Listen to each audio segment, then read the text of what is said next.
Según la perspectiva estoica, los vicios son simplemente extensiones de las pasiones descontroladas, impulsos desenfrenados que carecen de toda autodisciplina. Es fundamental recordar que el núcleo del estoicismo radica en el poder de la razón y en la habilidad de discernir lo correcto de lo incorrecto, actuando más como seres pensantes y menos como criaturas impulsivas. Para comprenderlo mejor, es útil familiarizarse con las virtudes centrales del estoicismo y cómo implementarlas en nuestra vida diaria.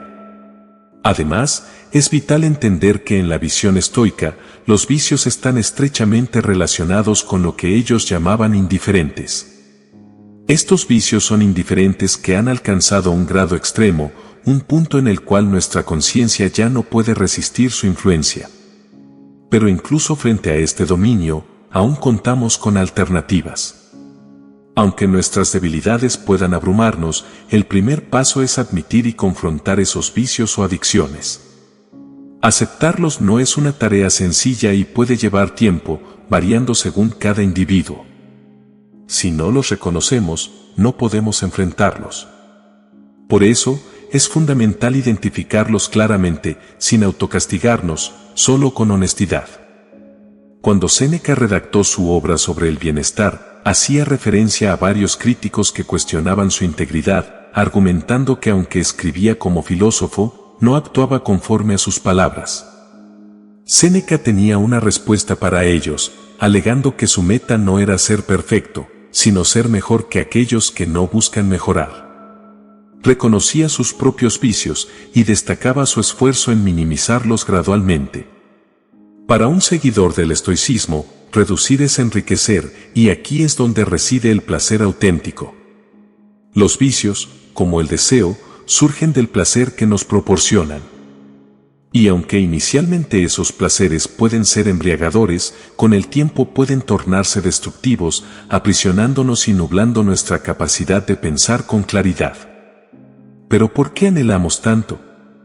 ¿Todos nuestros deseos son genuinamente naturales? El estoicismo no debe ser considerado meramente como una filosofía minimalista, sino más bien como una doctrina de autosuficiencia. Los seres humanos requieren lo esencial no solo para sobrevivir, sino para vivir con dignidad. Sin embargo, la insatisfacción constante nos arrastra a un remolino de deseos casi incontrolables. Así como señaló Séneca, para experimentar el verdadero placer no deberíamos multiplicar los placeres, sino limitar los deseos. Menos es más, se aplica a nuestros anhelos desordenados, los cuales se pueden posponer, moderar e incluso extinguir. Solo te recordaré esto, se trata de un placer que aunque natural, no es indispensable. No le debes nada a este placer, y si decides invertir en él, es por elección propia. El estómago puede solicitar y exigir, pero no es un deudor insaciable, se satisface con poco, siempre que le proporcionemos lo que necesitamos, no lo que podemos. El enfoque constante debe ser en lo primordial, cuidarnos. Así caemos en vicios y adicciones voluntariamente, y a veces, incluso nos decimos que es inevitable cuando en realidad podríamos evitarlo, pero no queremos. Es voluntario, y además de errores como gastar dinero, a veces incurrimos en un error aún mayor, perjudicar nuestra salud. También es curioso que a menudo aconsejamos a otros que eviten ciertos vicios comunes, pero no nos damos ese mismo consejo. El reconocido psicólogo Jordan Peterson en su libro 12 reglas para la vida lo menciona de esta manera: imagina que se receta un medicamento a 100 personas, esto es lo que ocurre, un tercio ni siquiera llevará la receta a la farmacia. Otro tercio lo hará, pero no tomará el medicamento según las indicaciones, se perderán dosis, dejarán de tomarlo antes o quizás ni siquiera comiencen. ¿Por qué? No desean sanar realmente. Pero lo más asombroso es, imagina que no eres tú quien está enfermo, sino tu perro. Si te importara tan poco tu mascota que no te preocuparas por su receta, probablemente ni siquiera la habrías llevado al veterinario en primer lugar. Entonces sí te importa, y tus acciones lo demuestran. De hecho, te importa incluso más que a ti mismo. Las personas suelen ser mejor administrando las recetas médicas de sus mascotas que las propias. Es así, nos preocupamos tanto por las prácticas de los demás que completamente olvidamos nuestras propias adicciones. Mientras ignoramos esto, nuestros propios vicios toman más lugar en nuestras vidas. Por esta razón, desde ahora, identificaremos nuestros vicios, los reduciremos uno por uno, y fundamentaremos nuestras acciones en nuestro bienestar y salud porque somos valiosos para nosotros mismos.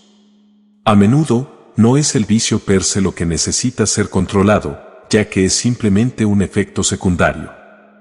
Hay una acción, un hábito que lo precede y que desencadena el vicio. Observa lo que haces antes de caer en el mal hábito y analiza si puedes dejar de hacerlo.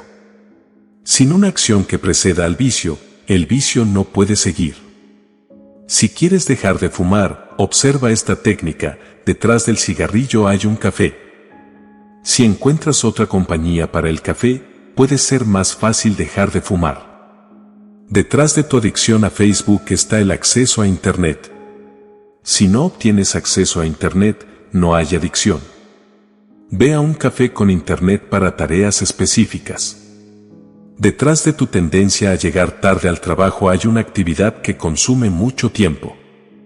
Llegas tarde porque te toma mucho tiempo buscar ropa, así que puedes solucionarlo eligiendo tu ropa antes de acostarte. Si eres adicto a sustancias, tal vez son tus amigos quienes te impulsan a ello. Sin esos amigos, no puede haber adicción. Estos son ejemplos básicos, pero la idea es ser consciente de que a veces pensamos que resolver algo es muy difícil cuando en realidad estamos enfocando nuestras energías en el lugar incorrecto. Siempre hay una acción antes del vicio en sí. Si puedes evitar esa acción previa al vicio, entonces puedes dejar el mal hábito. Piensa en lo que antecede a tu vicio, y si es posible, evítalo. Si no puedes evitarlo, comienza a realizar una actividad que contrarreste el vicio. El agotamiento mental, la monotonía y la ausencia de tareas conllevan la proliferación de toda especie de dependencias y compulsiones que impulsan los antojos de encender un cigarro, por ejemplo, y deberíamos esquivarlos. Si te sientes ocioso en tu hogar y debido a nuestra inclinación inconsciente hacia la búsqueda constante de gratificación, entonces es inevitable embarcarse en una actividad amena, gozosa, y que comúnmente se torna adictiva. Estas compulsiones pueden originarse de eventos aparentemente inofensivos, pero por su esencia lúdica, pueden provocar una dependencia. Además, la apatía, cuando no tienes obligaciones, te provoca ansiedad y solo anhelas encender un buen puro o ingerir algo. En estas circunstancias, lo óptimo es mantenerse activo. Cuando estás ocupado, no hay lugar para la compulsión. En cambio, aquel que no tiene tareas, su mente se llena de toda clase de ilusiones, antojos y oscuridades que eventualmente influyen en sus decisiones. Todo lo inmóvil está pereciendo.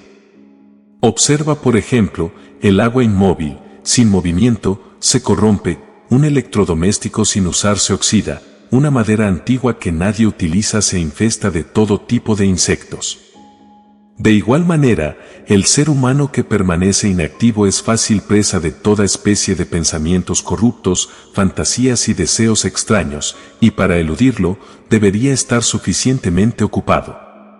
No permitas que tu mente se nutra de elementos que favorecen un hábito perjudicial, estas gradualmente van modificando tu forma de pensar y te acercan sutilmente al mal hábito. Tan pronto como observes algo que lo asocia al vicio, es preferible que dejes de inmediato esa actividad y realices otra cosa. Cuando notes que hay una idea que persiste en tu mente para satisfacer el vicio, es mejor detenerla, cesar toda actividad y tratar de llevar tu mente a un estado de ausencia de ansiedad, de relajación. De esta manera, te aseguras que en tu mente no perdura ningún rastro de ese anhelo. Porque si esa idea continúa, tarde o temprano, actuarás en consecuencia. Cuando llevas mucho tiempo realizando algo, no eres consciente de ello porque esa actividad ha pasado al subconsciente y emerge de manera espontánea, sin que lo desees. Es quizás esta parte la más complicada de controlar y superar un hábito, como el de morderse las uñas, que practicas desde niño. Lo superas en la medida en que eres consciente de lo que está ocurriendo, de cómo empieza a manifestarse, cuáles son esos pensamientos sutiles que están construyendo el vicio. Debes aprender a identificar todas las posibles situaciones que hacen surgir ese hábito de manera automática, y una vez que los identifiques, será mucho más fácil controlarlo. La mejor manera de controlar algo que surge de manera inconsciente es percatándose de cómo emerge y luego generando otro mecanismo que lo reemplace. Recuerda que el vacío no puede existir, por lo tanto, el vicio debe ser reemplazado por algo constructivo. Si puedes separar un espacio en la mañana para ver las situaciones en las que surge el vicio y luego sugestionarte de que puedes superarlo, entonces puedes vencer esa fuerza mecánica. Es como prepararse con anticipación para la batalla. Si ya sabes a qué te vas a enfrentar y cómo, entonces podrás vencerlo. Te acostumbrarás a ver cómo surge y dirás, vaya, se está gestando el deseo, mejor me preparo a tiempo, voy a salir a darme un baño, voy a sugestionarme antes de que tome fuerza. Nuestra vida es gris, monótona, y el vicio es quizás la única cosa divertida que nos brinda placer a lo largo de una existencia carente de emociones y en muchos casos, infeliz. Abandonar algo que te hace sentir bien y feliz es muy difícil. Puedes sentir que la vida no tiene sentido. El vicio consume más de la mitad del tiempo. Un vicio se puede convertir en algo que hacemos la mayor parte de nuestra vida. Cuando se deja el mal hábito, queda como la mitad del tiempo libre y no se sabe qué hacer con tanto tiempo. Lo peor de todo es que todas las opciones para hacer no son tan divertidas como el vicio. Tienes, por ejemplo, una adicción a los videojuegos o eres un adicto al cine, a las series, llegas cansado de la oficina, estás de vacaciones, tan solo debes prender la televisión y ahí tienes ese mundo de placer. Si no puedes prender la televisión, ¿qué te pones a hacer? Ninguna otra cosa te apetece. Así que ¿cómo puedes suplantar un vicio? Crea algo que actúe como su sustituto. Para el fumador, fumar se ha integrado en su personalidad y ha llegado a ser un modo de vida tan habitual como comer. Así que al intentar dejar de fumar, busca otras formas de entretenimiento, otras actividades en las que invertir todo ese tiempo, pero sin sustituir un vicio por otro. Las adicciones son compensaciones de placer que nuestro cuerpo ansía. Es decir, si nuestra vida es sombría, si no somos felices o nos sentimos solos, nuestro cuerpo nos demanda naturalmente dosis elevadas de gozo y placer. Esa es la base de la adicción. Si logramos resolver muchos de esos conflictos internos, no seríamos tan propensos a las adicciones.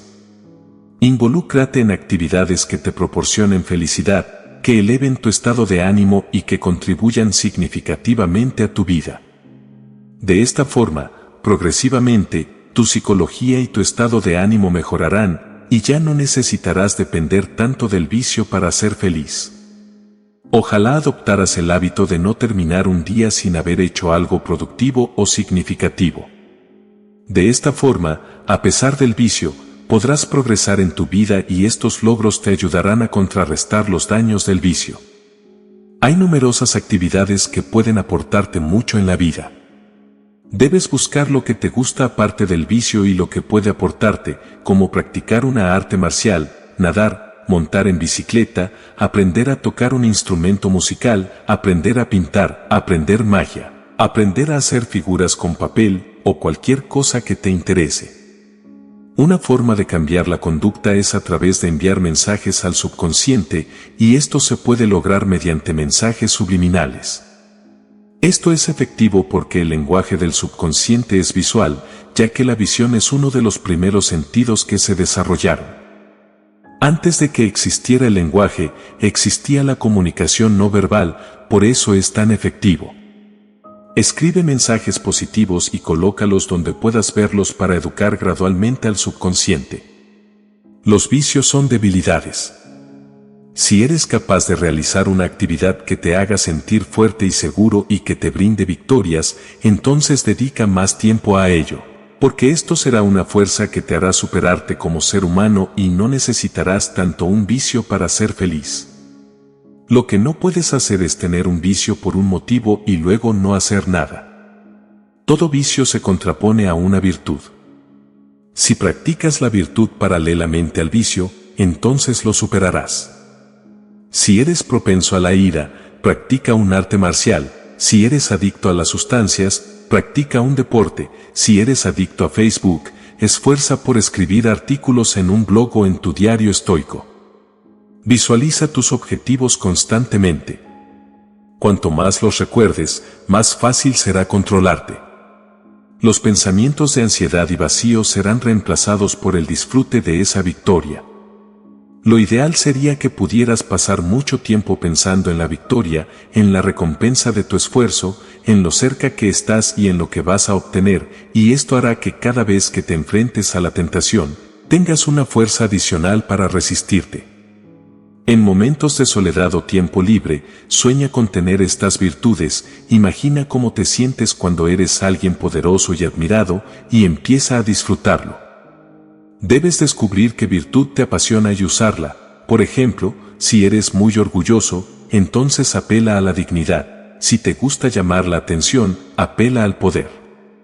Debes acostumbrarte a enviar mensajes al subconsciente a lo largo del día antes de que surja el vicio o después de ceder ante él. Visualiza, cuando un pensamiento vinculado al vicio asome, que puedes borrarlo con un borrador imaginario, al estilo de cómo se borra la tiza. Imagina que tu vicio es un instinto simbolizado por un animal que has atado y mantenido controlado en las oscuras profundidades de tu subconsciente sin permitirte alimentarlo hasta que finalmente muere de inanición. Cuando sientas el impulso, aférrate a algo físico o un pensamiento, simbolizando que no te dejarás ser llevado por el deseo. Actos simbólicos de este tipo ayudan a programar tu mente subconsciente a través de imágenes y símbolos, logrando así insertar una orden consciente en un comportamiento subconsciente. Para los estoicos, los vicios son triviales, no porque carezcan de inteligencia, ya que contrariamente a lo que se pueda pensar, es necesario ser bastante sagaz para seguir la filosofía epicúrea debido a su pragmatismo. Nunca debemos olvidar, tal como definió el filósofo y neurólogo Viktor Frankl, que nuestras metas y propósitos determinan nuestros límites como seres humanos. Una vida basada en la búsqueda del placer y la evasión del dolor es una vida vacía. El vicio se manifiesta en las personas ignorantes, en aquellos que no cultivan la virtud de la sabiduría y dependen continuamente de pasiones manipulables, sin cuestionar más allá de sus propios sentidos. Producimos entre 60.000 y 70.000 pensamientos al día, suficientes para llenar un libro de aproximadamente 180 páginas diarias. Desafortunadamente, a diferencia de los libros, estos pensamientos no están estructurados ni siguen un patrón claro. Muchos surgen de nuestros instintos más primitivos y otros de nuestros deseos más profundos, basados en experiencias y conocimientos. Es la capacidad de razonar la que debe ordenarlos todos. Para las mentes no entrenadas, o como dirían los estoicos, las afectadas por ciertos vicios, este es un reto particularmente pronunciado. Los estoicos categorizaban los vicios como la pena, la envidia, los celos, la rivalidad, la molestia y la angustia, esta última no referida al dolor físico sino al malestar y a la queja, ya que mientras el dolor es parte de la vida, el sufrimiento es opcional. Las respuestas que damos en momentos de sufrimiento nos brindan la oportunidad de analizar y trabajar en nuestras reacciones. Expresiones de dolor como la envidia y los celos indican que todos poseemos una capacidad increíble para la bondad, para dar sin buscar recompensa, para escuchar sin juzgar y para amar incondicionalmente. La lujuria, en este contexto, no se refiere exclusivamente al deseo carnal, sino a la abundancia de cosas que excitan nuestros sentidos. La lujuria era vista por los estoicos como algo vacío. Eso no implica que ellos no disfrutasen de sus sentidos, ya que es bien conocido que algunos de ellos llevaron vidas indulgentes en sus etapas más tempranas. Sin embargo, las consecuencias de estas pasiones están bien reflejadas en las obras de Séneca, quien ofrece diversas lecciones para aprender de dichos errores y llevar una vida más plena y significativa. Marco Aurelio nos comparte una reflexión sobre la felicidad y cómo es buscada por diferentes individuos. Los ambiciosos dependen de los demás, los lujuriosos de sus pasiones, mientras que los sabios buscan en sus propios actos. El miedo, por otro lado, se ha arraigado profundamente en nuestro ser desde una perspectiva antropológica, entorpeciendo nuestra capacidad de ver las cosas con claridad. Al igual que el dolor, es un indicador de que algo no funciona correctamente. Aunque el dolor puede corregirse si se entienden sus causas, el miedo ha sido menos estudiado y a menudo es simplemente ignorado o suprimido debido a la incomodidad que provoca. Antes de los filósofos estoicos, los espartanos griegos subrayaban la importancia de nuestras acciones, diciendo que lo que hacemos resuena en la eternidad. Los vikingos nórdicos, por su parte, mostraban valentía en la batalla y vivían sin miedo, ya que entendían el valor de una vida sin temor. El miedo, especialmente el miedo a la muerte, puede indicar que estamos postergando las cosas, evitando hacer lo que realmente deseamos. Si vemos el miedo como un indicador, podemos comenzar a abordar las cosas que no están funcionando en nuestras vidas. Apego, necesidad y odio son también emociones que nacen de nuestro ego y se entrelazan con nuestros deseos y frustraciones. Epicteto, un filósofo estoico, aconsejaba evitar la formación de deseos que no podemos cumplir para liberarnos de la ansiedad y la decepción. En este sentido, es vital entender que el estoicismo busca enseñar a vivir una vida significativa, evitando caer en las malas pasiones o emociones que nos apartan de nuestras mejores versiones. No obstante, el afecto y el placer no son necesariamente malos según los estoicos, siempre y cuando se ejerzan de manera racional y no excesiva, manteniendo las emociones en cheque para no alejarnos de un estado de tranquilidad o ataraxia. Séneca, en sus diálogos y correspondencias, explora ampliamente por qué las pasiones excesivas suelen ser perjudiciales. La sabiduría estoica no solo nos guía hacia la felicidad y la paz mental, sino que también puede ayudarnos a prevenir situaciones donde una falta de gestión emocional o impulsos animales se apoderen de nuestras acciones y pensamientos. Una personalidad fuerte puede sin duda ayudarnos a evitar caer en la trampa del placer momentáneo o la gratificación instantánea, permitiéndonos ser los únicos dueños de nuestras acciones. A pesar de las enseñanzas que se imparten en las escuelas, la educación emocional sigue siendo un área frecuentemente olvidada, dejando a los individuos sin las herramientas necesarias para gestionar y controlar sus emociones de manera efectiva. Por lo tanto, considerar y aplicar las ideas estoicas podría ser un método viable para superar los vicios y dificultades emocionales. Apreciamos tu compañía a lo largo de esta reflexión y estamos interesados en escuchar tus pensamientos sobre si las ideas estoicas podrían ayudarte a superar cualquier vicio que puedas estar enfrentando. No olvides interactuar con nosotros a través de los me gusta, suscribirte y activar las notificaciones para más exploraciones de las enseñanzas estoicas en la vida diaria. Hasta la próxima, y que la fuerza y sabiduría estoica te acompañe.